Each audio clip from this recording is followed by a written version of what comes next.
tak v žádném případě to nebylo lehké utkání. My jsme do něj dobře vstoupili, dali jsme branku z první šance a samozřejmě domácí nás dostali pod trvalý tlak a pro naše hráče to bylo velmi těžké utkání. Si myslím, že oni nás veľmi podcenili a brali nás ako takých nejakých tretoradých a potom gole boli chvíľku zakriknutí a myslím, že už teraz to analyzovať tu Spartak Trnava bude úplne inakšie.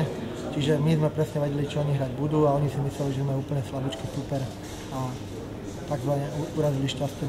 Řekl bych to tak, že to utkání skončilo samozřejmě daleko lepším výsledkem, než jsme si doufali před zápasem.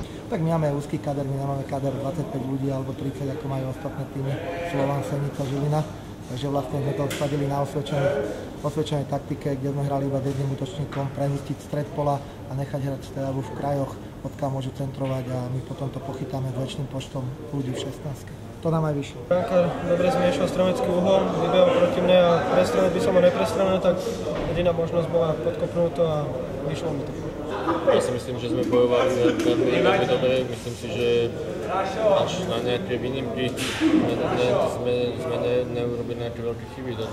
A keď sme ich urobili, tak oni ich nedokázali potestať. Ale myslím si, že tým, že nás tak provokovali, tak nás viac menej vyhecovali. Bol to prvý štart po návrate z Mijavy, hneď Steave Bukurešť.